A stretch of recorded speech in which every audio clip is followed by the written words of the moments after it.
Welcome to the Male Fertility Podcast, a podcast designed to help, support and educate men as they go through their own fertility struggles. Hi, I'm Ciaran. And I'm Shaun, and we'll do that by sharing our stories of what we went through, as well as having guests share their knowledge and experience. Right, let's get into today's episode. Hello and welcome to the fifth episode of the Male Fertility Podcast. How are you, buddy? I'm good. I've got a very bruised leg, as you know, which I sent you a picture of earlier. I did read this message and you've just jogged my memory. What actually happened? Oh, mate, I genuinely, I can't even really explain it. This is yesterday, but I went for a walk and I got a bit lost, and I live on a hill and you can see this church from miles away. It's on the hill. So I was like, I know which direction I need to go in. So I was walking through fields and I came to this like wooden fence to a farmer's field, and I just went to climb over it, but it was like really rickety.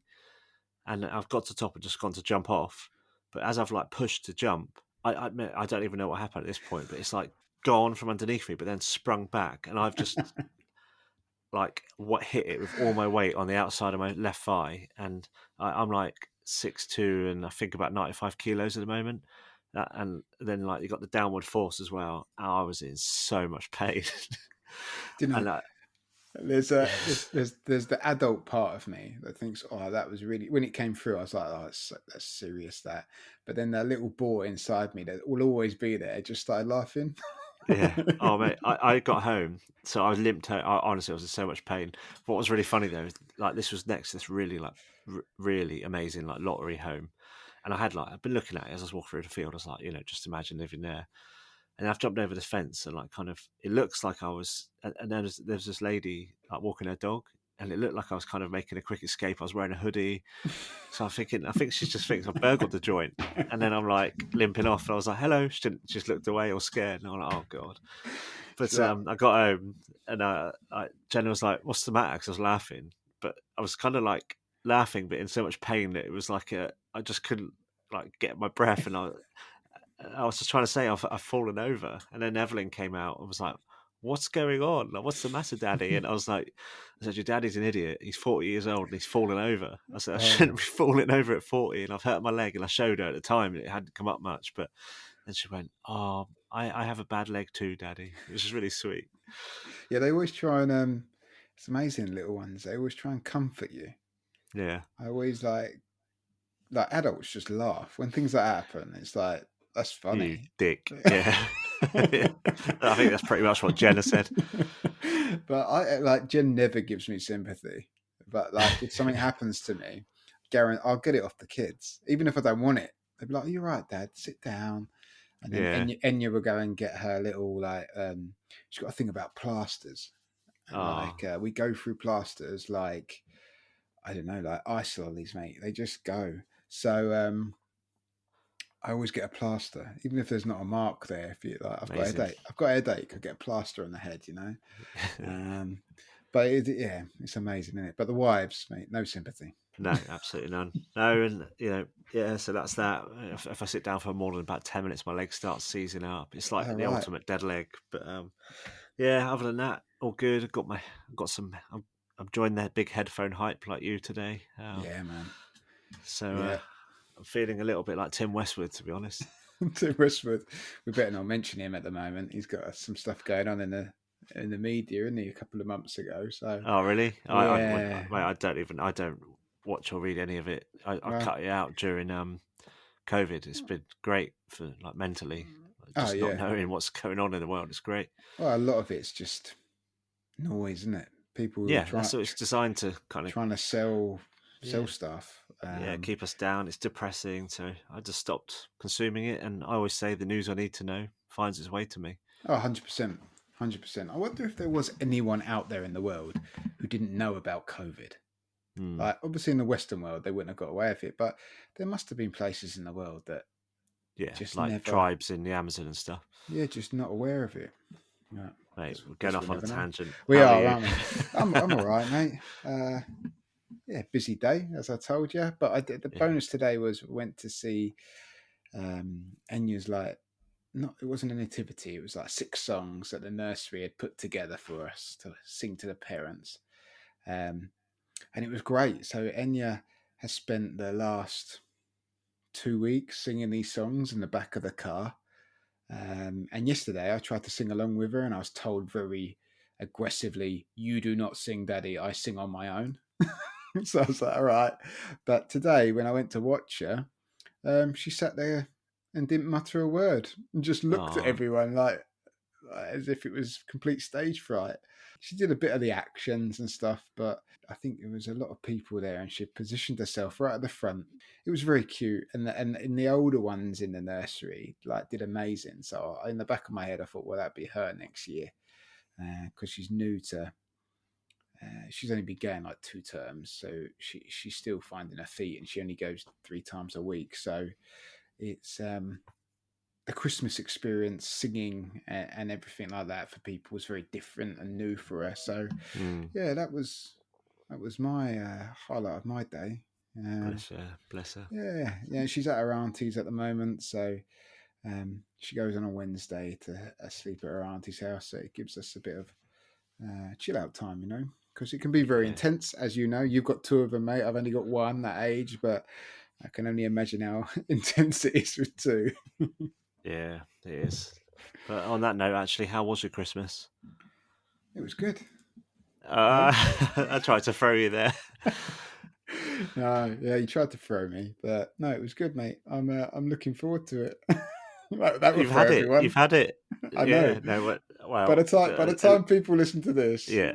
we would have had it. But it's not quite Yeah. Christmas yet, is it, mate? No. It's still early December, but we're recording this one, which will be going out on the 27th, which is that weird week in between Christmas and New Year, Yeah. So we where do no hope. one really knows what day it is. Yeah, we do hope that everyone's had a good Christmas. We know, both of us know how challenging Christmas can be at this time of year with social gatherings and things like that. So, look after yourselves, put yourselves first, and Yeah. make decisions that maybe people won't fully understand. The people that need to understand will one day, Yeah. or do now. So don't stress too much. Look after yourselves. But I guess that moves us on nicely to what our topic's going to be today. So Yeah. we're going to be talking about the different pathways to parenthood. Because originally, we kind of named this podcast or this episode "Different Pathways Infertility," but as I texted you earlier, mate, for me it didn't. That title didn't sit right because it kind of, um, is making a statement that is specifically about like fertility treatment, and we both know that, for some that isn't an option, and there are other options. Um, like you went down the donor route, and there's also adoption and things like that. So we're just going to have a chat about things today, aren't we, mate? Just kind of Yeah. what's the options, what to expect maybe in the more, I don't want to use the word common options, but the more frequently appearing things that people will come across Yeah. when traveling this journey of fertility. Yeah. So that's it, and because we were both the same, and many people are the same, in that you get thrust into this world, you have no idea about fertility treatment, you find yourself in this shitstorm, Mm. and then suddenly you're getting all these new terms thrown at you as well. So we're also going to talk about assisted conception, i.e. fertility treatment, and what that can consist of, some of the different options that are available, and routes that are used. I mean, like just some of the terms, just like that we're going to say now. For example, ICSI. I mean, Yeah, everyone kind of knows IVF. That's become a bit of an umbrella term for fertility treatment, but that's actually not the same as ICSI or IUI, for example. So it's important. We're going to give a very broad overview of what they are, but and I think we also need to heavily caveat at this point that we're not scientists or we're not embryologists. We are not experts in this field. We've walked the walk. We know a little bit, but if we could just give a little bit of knowledge about what they are to better arm people who find themselves in the same situation, then it would put people in a slightly better position than what we were going into it. Like me, I think I said before, I didn't know my arsehole from my ear hole, and no, on top of that, you're dealing with all the stress, the grief, the upset. So just like get a little bit of impart a little bit of our learned knowledge, yeah, but definitely seek professional advice when exploring any of these options. 100%. I echo that, mate. It's just being that voice of these are the things we wish we'd known maybe a little bit more about. If we kind of felt like that, other people are going to feel like that. I mean, just before we came on air, I said to you, mate, that what I now know as ICSI, I thought that was IVF. I thought it was all Mm. done like that. And obviously, we get into a bit of detail in a minute. But it's things like that. Like if you're brand new to it, you're not going to have a clue, are you? You No, know, because it is a completely different world. and that was one of the first terms actually when we finally got referred onto the fertility clinic that was kind of thrown at us was ICSI. Oh yeah, Mm. we'd be looking to do ICSI, and I'm like, well, what's that? Like, I thought we'd come here for IVF, and yeah, definitely. Like, and ultimately, they are different because that's the professional then saying what they are intending, and it is different to IVF. So, hey, we've talked about it. We may as well start there with ICSI. Vixie. Now, do you want me to give it a go? Yes, I do because I've heard you try. What's the what's the full name of so ICSI? This is just a disclaimer to anyone listening. I am extremely dyslexic in reading, but he's left me with this job, so I'm going to Mate, give it. you're making me sound like a flat track bully now. No, it's fine. So it's intracytoplasmic sperm injection. Is that right? I think it's intra. So Intra, yeah, intra intracytoplasmic sperm sperm injection. injection. Yeah, but it's so commonly I know exactly what it is, and it's so commonly referred to as ICSI. Yeah, You you don't don't need to you, know you that. don't need to No. know that, but when you're sat in a consultant room and they suddenly say that long word, you can almost be thrown back in time and think, well, what the fuck is that? When actually you just know it as ICSI. Yeah, and I don't think that the full term was ever actually said to me. So it's only when I was writing it down, build up to this episode, I was like, oh right, okay. But That's what it stands for. the only thing we brought it in for in this pod was a bit of comedy for hearing Ciaran say it. Hey mate, I went to a live event and I've got to say it. I'm definitely writing that down for you to bring up again live. So I guess we better explain what it is really. So Yeah, ICSI is basically traditional IVF. Is I think if we did the traditional IVF first, because yeah, that's what people are going to know, isn't it? yeah, yeah. Go on, Um, you do that now. I'll talk about ICSI so the traditional IVF is of intravenous fertilization, and that's or when in vitro fertilization. it depends how you say it. It's IVF, right? Yeah, So, what they do basically, they put the egg and sperm, so multiple sperm, into a dish, and kind of the sperm naturally makes its way into the egg like it would within the womb.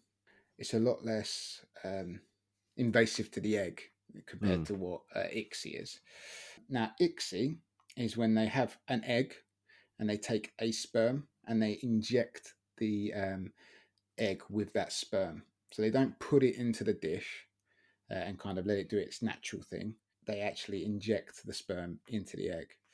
Now, obviously, you might be thinking, well, why would they do that for some? Why would they give some people ICSI and let some people have IVF? Now, the main reason they do it is if, say, the male or the sperm quality is poor, and so they have to kind of identify the good sperm, and they will use one of them to then inject the egg. So In ICSI. in ICSI, yeah, in Mm. ICSI. So if it's like IVF, they'll just pop it in into a So dish. IVF is kind of more typically used when there's potentially low sperm counts, but for example, your morphology and motility are Yeah, of a decent of standard. of a good standard. Yeah, And then, like you said, they're in the dish that they're doing their own thing more naturally, and that can be used as well in kind of where there's been previous unsuccessful treatments otherwise, such as IUI, which we'll come on to, or in cases of unexplained infertility, IVF then becomes a bit more common. yeah. So going back back to the ICSI. So if you've got, like you've just said, mate, if you've got like poor quality sperm, low mobility, everything's not looking good for you in terms of your sperm quality, they will direct you towards using uh, ICSI. And IVF was never an option for me. It was straight away ICSI needs to be is your way forward, because um, your sperm quality and volume and everything else was so low. Um, so yeah, that's the main difference. If you're looking at IVF, it's more of a in the bowl, one egg, multiple sperm, um, more of a natural penetration of the egg. ICSI is an injection of the egg with one sperm. Yeah, yeah, and like you said, so typically it should be used when there's low or poor sperm quality, and then like this select the best option and inject it directly. If, for example, when I had my micro TZ, if they had found sperm, it still would have been ICSI because they would have selected post the surgical sperm retrieval, selected the best option, and that, again, it's very commonly used when there has been surgical sperm retrieval. Yeah, yeah, And it's actually ICSI is the most successful treatment for male infertility or male yeah, fertility issues. yeah. They also might opt to do it on the day if the sample you give isn't as high quality as they expect. They might then opt to go down the ICSI route rather than the IVF route. Yeah, But that can happen on the day. So if anyone's yeah, listening, and suddenly that pops up, that's not unnormal. Um, they'll go with what they've got on the day yeah, and do the best possible treatment route for you and your partner. yeah. And we've actually we've got an embryologist who's going to come on to a future episode actually and talk more in detail about that and what goes behind that decision making and a whole array of things which give that kind of that real that expert practitioner point of view from what goes on behind that scientific wall of like, we're on one side, they're on the other. So it's what goes on behind that little once you've Hatch. posted that sample Yeah, through that patch. yeah, Yeah. exactly. They're the ones on the other side. That'll be a great chat. I'm really looking forward to that. So It would be. that It that would that will be be. coming in a future series. But yeah. Then I touched upon briefly on IUI, Yeah. which I didn't actually write down the full term for that. Is it intravenous insemination? Yeah, something along those lines. Yeah, Intravenous insemination. Oh, that was pronounced okay, I think. yeah. So that is where that's used where sperm is being donated more commonly. For example, in female same-sex couples or single females choosing to go down the fertility route, Yeah. and or can be if, for example, in a heterosexual couple where there's a physical disability which prevents people having sex. Yeah. This is used, and it's a lot less invasive procedure. It's literally sperm is injected directly into the womb and then left very much kind of natural selection and the inverted commas kind of normal way of fertilization happening. But because of that, it's a lot less successful, and it's actually, I think, the least successful form of fertility treatment. But it's a very, very popular one because it actually, it's the cheapest one as well, from what I understand. But actually, in the UK, it's not typically funded by the NHS, so that was never an option for us. Even though we eventually went down the donor sperm route, that was never even on the table, never offered. No, it's something that I've had no kind of interaction with, because it wasn't an option for us.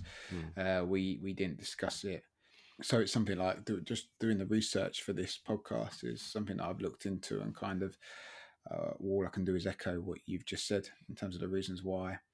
Um, I think it's a lot more prevalent in America. A yeah, lot of the that's people I speak to through yeah, Instagram, that's people often ask like whether my wife and I went down that route, and so yeah, I think it's a lot more popular over there. yeah, yeah. There'd be reasons for that as well. We're not going to get into those, but obviously it's more popular elsewhere in the world. I guess we should also talk about we talked about IVF and we talked about ICSI, and kind of maybe the process that you go through if you go down the ICSI route in terms of when treatment starts to when a transfer occurs. So the first thing that will happen is your partner will start medication, and it always happens like it's the first. You have to let them. Jen had to let the clinic know when it was her first day of her period. So what they do then is they give a medication to basically stimulate the production of embryos after that period. So you can have a long or short protocol in that period, and obviously the long ones take a bit longer and the short ones take a bit shorter. I'm not going to go into massive amounts of detail as as we've said, it's an overview, but it's just to be aware of. In the clinics, you'll have those conversations with your consultant. And then they obviously collect the eggs through egg retrieval.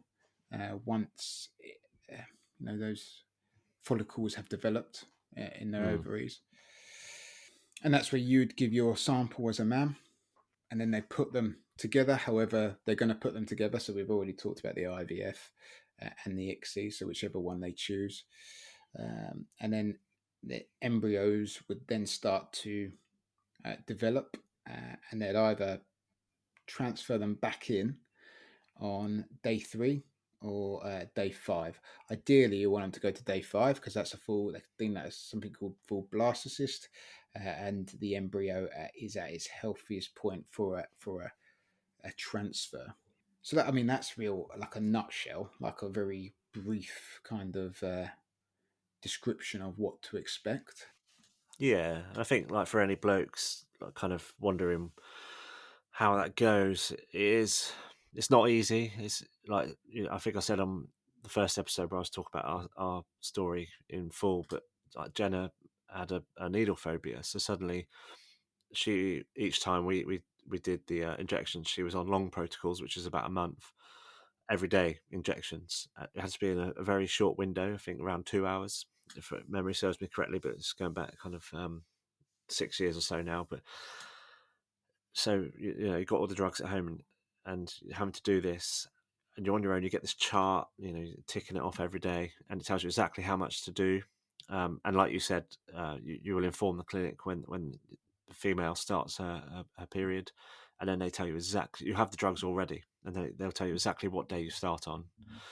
So then you're off, really, whether you go for the short protocol, which is obviously shorter, or longer, the longer protocol. And then essentially the first part of that is down regulation. So it's like the medicine taking over the lady's natural cycle, because obviously that the normal monthly cycle will produce one egg. This is down regulating that, and then once you finish that element, you then move into the stimulation phase, which is then stimulating as many follicles within which the eggs will be as possible. And in our case, as I said before, Jenna was overstimulated, so she produced 26 eggs, 13 on each side, and so that was an awful lot, and that obviously had the repercussions and her illness because of that. And yeah, then like you said, the end goal is to have an egg retrieval.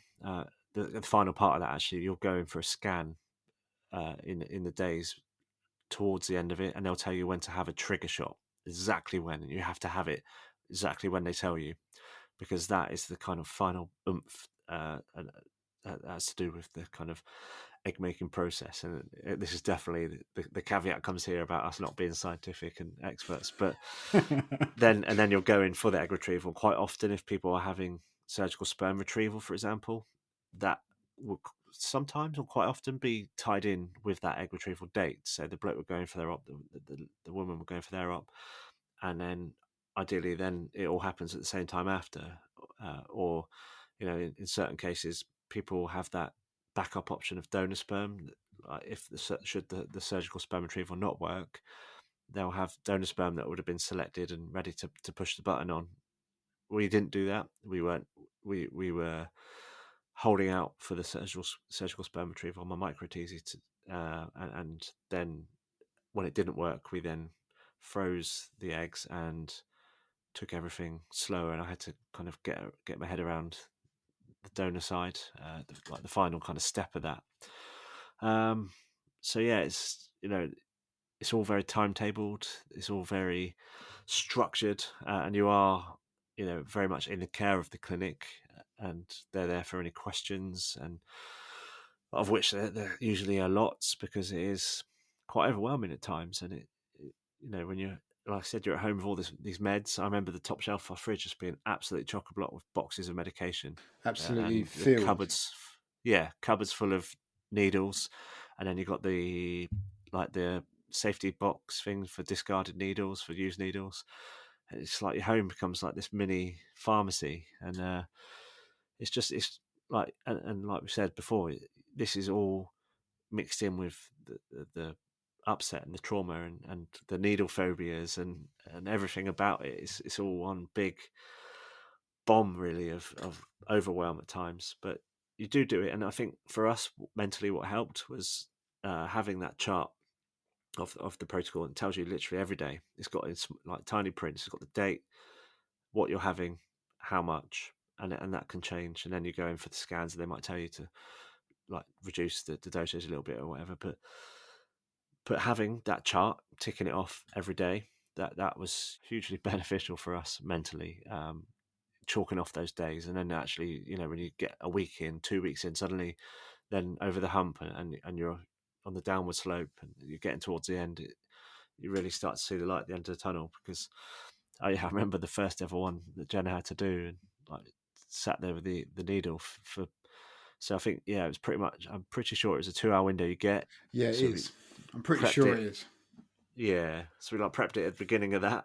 I think she literally sat there fretting about it until about 1 hour and 55 minutes in. It was just like, I've just got to do it, and that was a huge step, getting that first one done.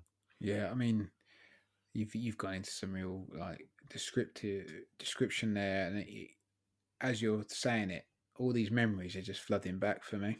I'm like, I remember that. I remember that. I remember that. It's I remember that final trigger, injection being really like a pinnacle moment. It was like, Mm. this is it. We're going. It's massive as well, isn't it? The thing, Yeah, it's like, it's and you thick, isn't twist it it? to do the dose, and yeah, Yeah, it's because as soon as that goes in, it all starts in terms of mm. the egg collection is going to happen, and then the next bit's going to happen, and then in terms of whatever treatment you're going to have is about to occur, and it can Yeah, seem really like out of worldy, like not mm. quite real, like you're doing something that feels very unnatural. It does.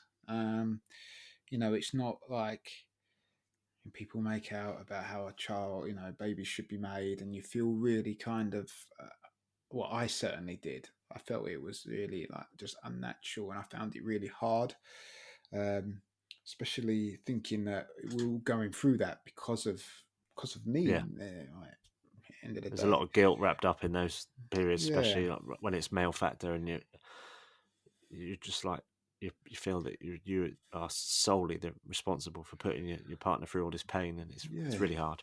yeah. And basically, what I want to kind of say is to guys that if you're feeling like that, I'm going to say that's a completely natural thing to feel because you're processing what's going on.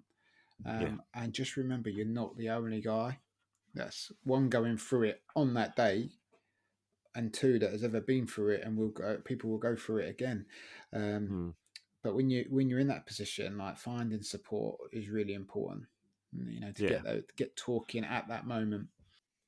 And I think like what I did to help me in that, like try and get over that guilt, was play my part in Mm. that process, and prep the injections for Jenna, and like just have her chilling out on the sofa as I was doing it all, because you've got to be really careful not to get bubbles in it, for example. So Yeah, you'd like yeah, have to get one bit out, and so like you've got to be careful to only put the needle in the little vial once if possible, because it blunts the needle each time. yeah, And like if there were times where I couldn't be there to get the injections ready, if I was working or whatever, I'd leave notes in the vial, like the little liquid, just saying like "love you," like stuff like that, like "you got this," just little things that just helped me play my part. Us men, we like to do that. We like to feel that we're useful, and that was a really useful thing for me to do, and it helped me. It helped her, of course, especially when in the earlier days, like got to the point where she's barely looking. She's just like, right, stabbing it in. But then there were times where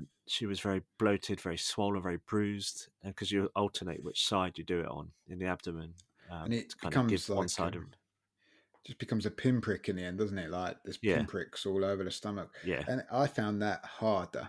You know, the early days, I was very much like, let's just get it done, and Jen was the same. Um, but as she became more uncomfortable, because it does become uncomfortable, that's when I struggled. And yeah, but being present with her, doing it is the best thing you can do. I feel for yourself, but also for your partner. You know, yeah, you're in it together. She supports you when you need it, and you support her when she needs it. Um, you know, you've just said it yourself. It does make it a little bit more manageable. yeah. Because like it's like you said, and like you got that guilt, and you feel that I'm really in this situation because of me, and then I bet your Jen said it because my Jen definitely said it. It's no, no, no, we're in this together. So then to echo what you just said is that then it is dragging you in and pulling you in as that couple, and playing your part, playing your part in the whole process. And again, for me, I essentially just tried to do anything I could to remove the burden from Jenna. So like keeping track of the dates, the when stuff was happening, what appointments were happening, when we had to be at places. If the clinic needed to be phoned for some information, I would do that. And it was just for me that was my way really of making myself useful, important. What it's all of these things, and trying to reduce that guilt. Yeah, 100%. I distinctly remember we went out for dinner, and me and Jen, and we had a chat about how we would do it. We made it like feel as normal as possible. We went out, we had dinner. We went to a little Italian restaurant up by our flat at the time, and we just sat and we discussed it as if it was something we just both had to do together. How are we going to do it? I'll do this because it will make me feel a bit more comfortable with it. Can you track what this is? This, you know, what volume you're supposed to put in today, Jen? Because I struggle with that bit. So Jen was like, oh yeah, I'll do that. So we just had that open discussion, and it's a bit of advice I'll give anyone listening that's about to go into their first cycle. Sit down and really have a chat. Make a point about it, about Mm. how you can support each other. Make a plan, stick to it, like you did, buddy. In terms of you knew what your role was in that process, and it will make it feel that little bit more manageable, and that you've got that little bit more control than it being a kind of a situation that you're in and you've got no control over. Yeah, Control the bits you can, and yeah, exactly. the rest will do itself. We hope you're enjoying the first episode of the Male Fertility Podcast. We just want to take a moment to talk about our sponsor, Exceed Health. Exceed Health are on a mission to improve your chances of becoming a father by making it easier for you to understand your fertility. Using an entirely at-home test kit, you are now able to analyse your sperm from the comfort of your own home. Paired with your phone, you're able to see close-up images of your sperm, and Exceed's analysis gives you results within minutes, showing you the progressive sperm count, which is the number one indicator of male fertility potential. The test comes with a free app, and you're able to follow the in-app plans to try to improve your motile sperm count, with tips that are specifically designed in line with your results and your lifestyle. To get 15% off all Exceed products, visit exceed.com and use the promotional code MFP15. That's MFP15. Now, let's get back to the show. Yeah. Oh, it's made perfect summary, and that kind of brings us on to, so that's the kind of that's the assisted reproduction side, the IVF, and I said the umbrella term of fertility treatment, and then there's the alternate routes that you may take. So in my case, for example, we did talk about like, should my microtesia not yield any results, which it didn't. Obviously, where would we go after that? And we discussed both donor sperm and adoption. Jenna said, like, why don't we do adoption? And then we're both kind of in the same boat, if you know what I mean, in terms of she's not having her genetics passed on as well, and we're both going to deal with that side. And I felt that I really wanted to see her go through a pregnancy and experience that. And because she had no fertility issues, her fertility was all like on point. I just felt that it would be a shame in that circumstance not to at least try. I hadn't, I was not against adoption at all. I just felt that after a lot of soul searching, and perhaps something that we'll address in future episodes as well, but just how I came to be accepting of using donor sperm, I was like, no, I'd love to try that and see her carry a baby and play, like, then experience that for myself as well. And I felt that would help with my bonding. But I was not against adoption at all. And like, yeah, I know people that have done it, and I speak to someone almost every day at work who's got two beautiful children who she adopted. Both of they're now about 11 and 7. She adopted both of them when they were like babies, and it's the same as me with my donor conceived children. She is their mum. Like, I know the dad as well a little bit, but they're the parents, and they're so happy, and they've raised two beautiful children, and so yeah, like, having seen that in other aspects as well, I was more than willing to like go down that route. Should we need to, and should it be a pathway that we both wanted to do? And I'm not sure if you had any considerations with them. Yeah, I mean, we talked before we were planning this episode, didn't we, about the options, and adoption is one of them. Me and Jen discussed it, and I think if ICSI hadn't have been successful, we may have gone down the adoption route. And the reason for that is that Jen's sister is actually adopted. So we've seen firsthand, well, Jen when she was younger, saw firsthand, and I've seen, as an adult, how wonderful adoption can be for the family and also for the individual. We've both openly talked to each other, mate, about how we're not experts in adoption, because you and me haven't been through it. So we kind of plan to do an episode on that at some point, get someone in to talk about that. I think it will be the right thing to do, because there will be people that listen to this who that is what they choose to do.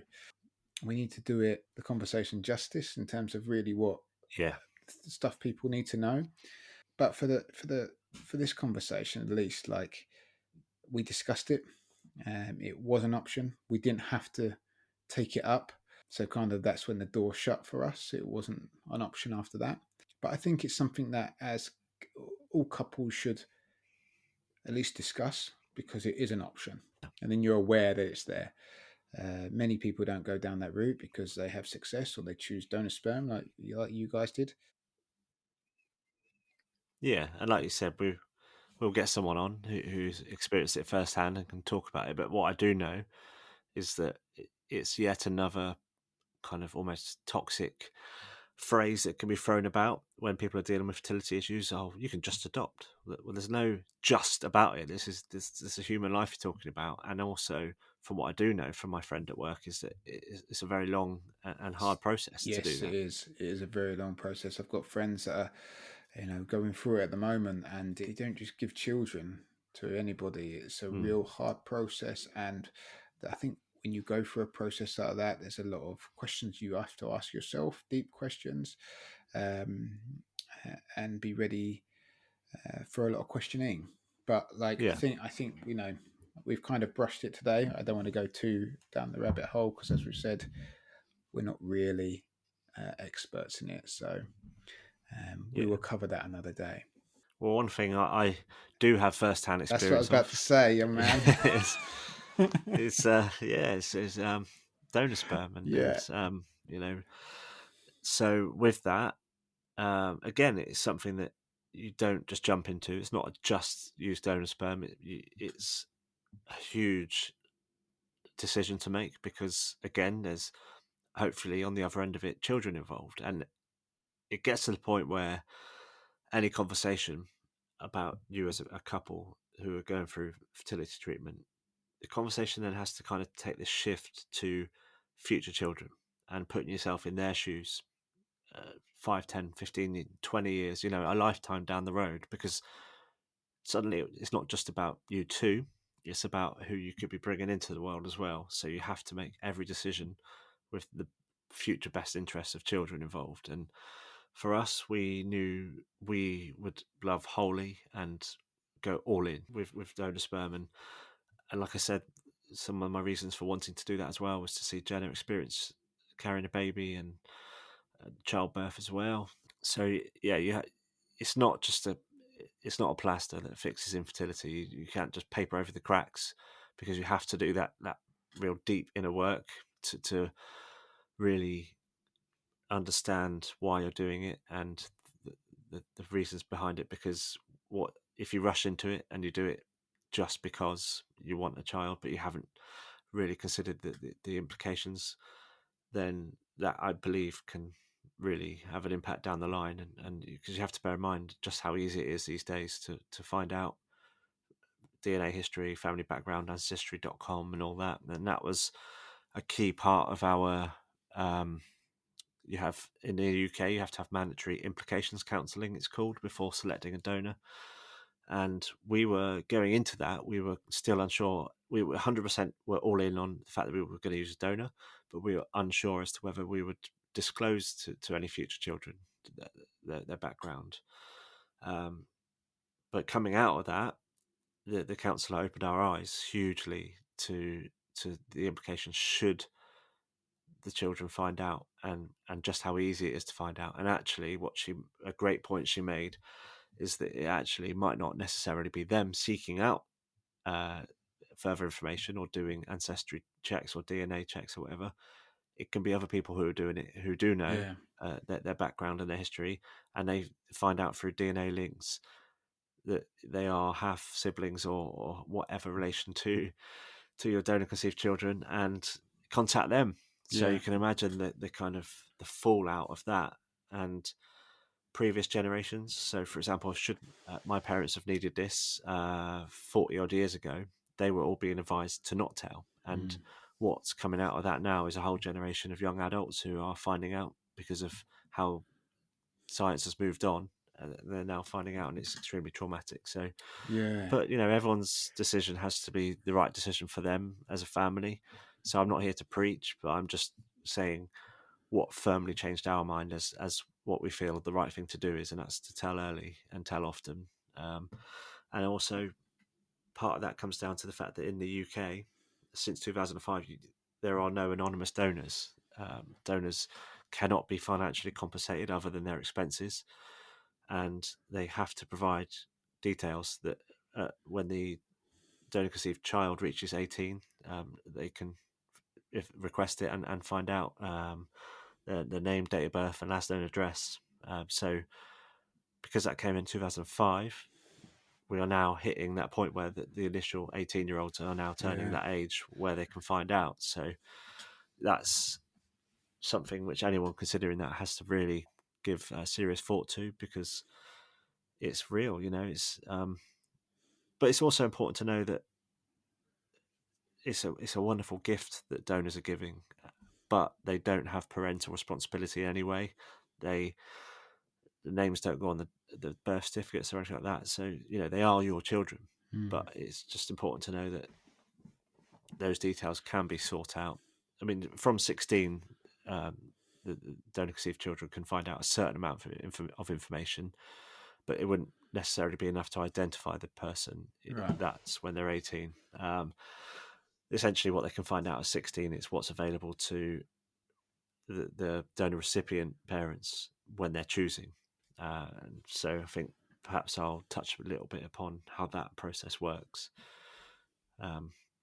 So we, when we decided to use a donor, we chose to stay in-house at the clinic we were at in Bourne Hall, because they had an in-house sperm bank. So it was reducing an element of stress by staying in house. But I mean, people can and do import sperm from all over the world. I know there's a huge market in America, a huge market in Scandinavia, and certainly in America, you can have anonymous donors and have that shipped over. But no, we knew that in the UK that wasn't an option for us.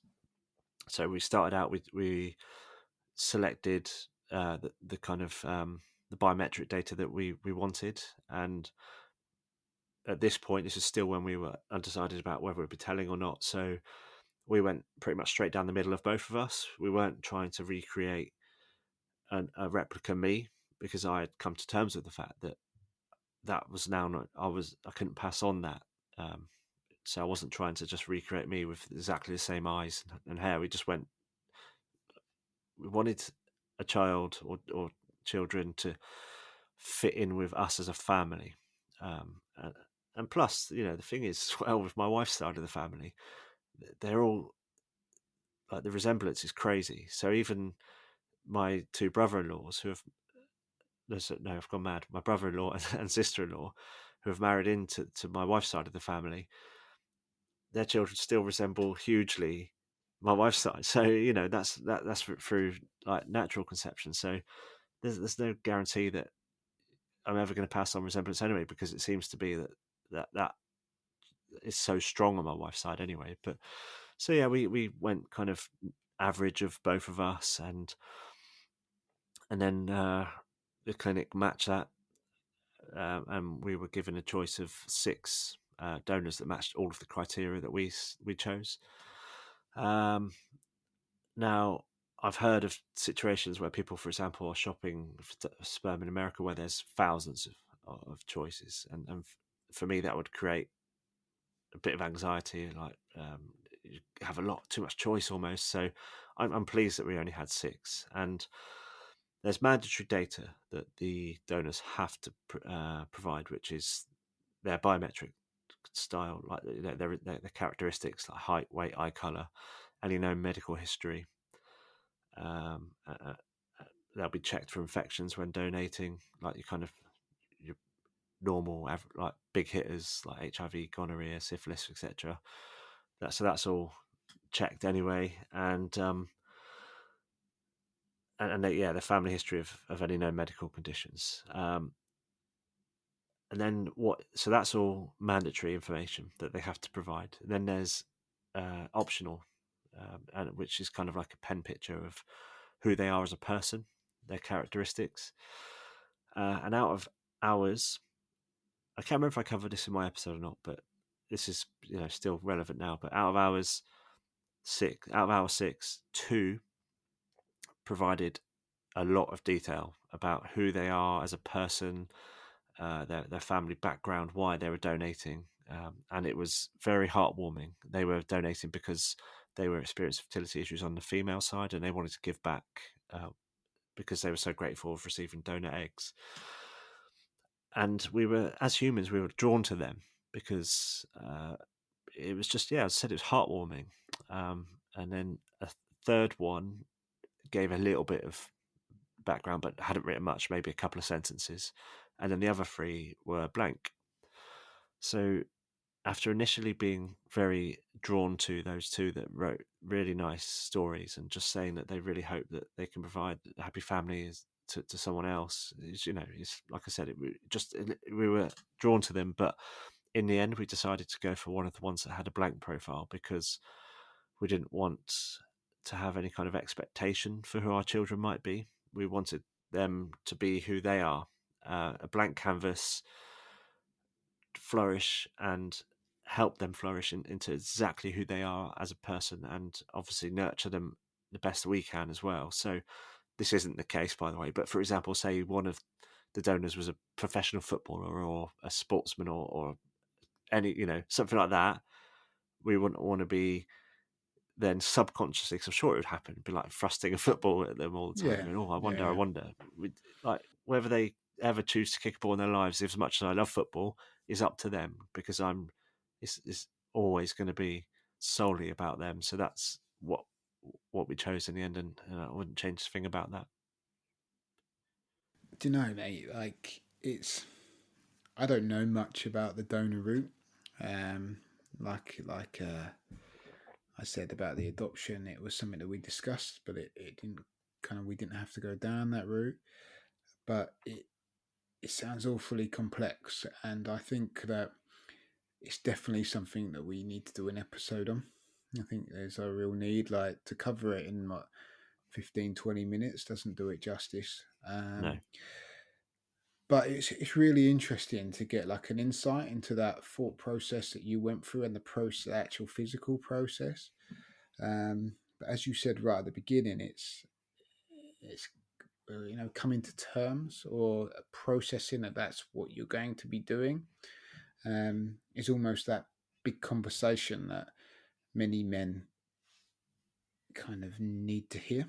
Yeah, if that makes sense. But it's an amazing thing that you've just talked about. I did have a question, but I was so intrigued with what you were saying. I kind of like I had this image in my head of, what would it feel like to kind of get 6 options? Like, how was that presented to you? Was it on bits of paper, or did you get like documents on people? There's so many questions running through my mind that I'm gonna literally just paper. We've still got the one that we chose. We've still got the sheet for it. Yeah. Page of A4. And you and like you talk to regularly to the children about it. Do they know now, or have you not kind of gone into that yet with them? They're too young for that. Yeah. We've got some books that tell a story of sperm donation, Right. and Yeah. one of Jenna's best friends is an extremely talented artist, so Yeah. we got her, because the books always had just one kid in. So we got her to draw in a second kid, is like exactly mirroring the artwork on the book. Right. Okay. Because we wanted to make it. It was all, we didn't know we were going to have twins, of course. No. But we wanted it to be about. It was the two of them, because we didn't want to have a book with one. This is the things that your mind plays on you when you go on through these complex routes to parenthood. We didn't want to have one kid in the book, and then when we're talking to them, they'll go, "Well, which one of us is that? Which one did you want?" And of course, like, that may never come up, but you just play out these scenarios because you go through so much pain and you're covering off things. But it's a lovely thing. It's a lovely gift that she's done for us. So thank you, Lindsay. If you ever listen to this, she'd give me stick if I didn't mention her, I think. You better, mate. You better. Yeah. But no. Yeah, it's really good, and we will read those books when it's time. Yeah. Quite frankly, like, I get asked that a lot from people on Instagram, is like, are you telling them when are you going to start? But the thing is, like, they're not going to understand now. No. Like, they're too young. They're not even 3 yet, and I think a lot of people, again, it's what's right for you as a person, but a lot of people might start earlier, and I think a part of that is getting used to saying, as the adult, as the parent, getting used to telling the story. But because I've been telling my story now for 3 years, and now we're doing the pod, I am, and my wife as well, we're completely comfortable with our rationale, our choices, what we did. So I don't need to practice it or rehearse it, because I talk about it all the time. So I think for me, that I'll tell them when I'll start introducing it, when I believe that we'll know when the time's right to start bringing in a few things, but we're nowhere near that. Yeah, we're still talking about mermaids and unicorns all the time. So. Hey, mate, that sounds like perfect things to talk about. It's I think it's not just with like donor sperm either, though. I remember distinctly kind of thinking, when do we tell the children? Like, because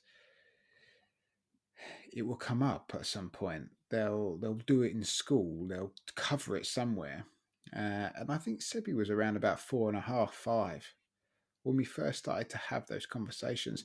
But like you're already probably unconsciously laying the foundations to have those conversations, like with the book, and talking through on the podcast and everything you do.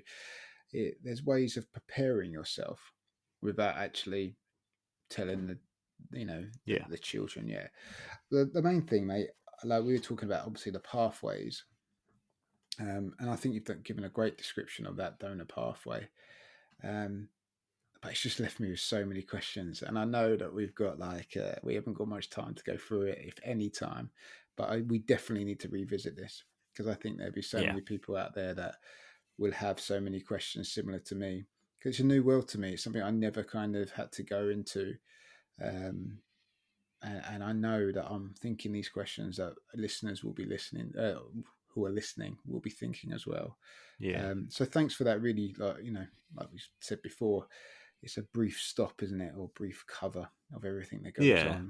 It's like we said at the outset. What we wanted to do in today's episode was give people a bit of knowledge about what is likely to come up in any fertility journey, and because we just had no idea, and I wish that I had been more informed, like Jenna was, and I know your Jen was as well.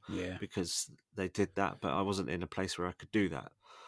But hopefully, by people just hearing it and just getting in that little nugget of information and just having a bit of better foresight as to what might come, it can only be a help. Yeah, and I'm going to echo that right now. I didn't necessarily have to have all the information, but I would have just liked a little bit of information before it all kicked off, and just so I knew kind of what roughly I could prepare myself for. And hopefully this episode's done that for people. Yeah, absolutely. Well, I think that brings us to a tidy little conclusion there. Yeah, man. Yeah, and I was going to make a Christmas joke, but it's kind of, we done that earlier, didn't we? Right, in terms of like Christmas has been. We all hope you had a great one, and we've enjoyed I've really enjoyed recording this episode, and I hope people really find it beneficial. So until the next time, should we do contact details? Yes. Yeah. So as always, you go with the Instagram first, buddy. Instagram is at the Male Fertility Podcast, and email is the Male Fertility Podcast @gmail.com. Good lad. Right, it's been a pleasure, and mate, can't wait till the next one. Yeah, man. Well, take care, and I'll speak to you soon, buddy. Cheers. Bye. Have a good one. Bye.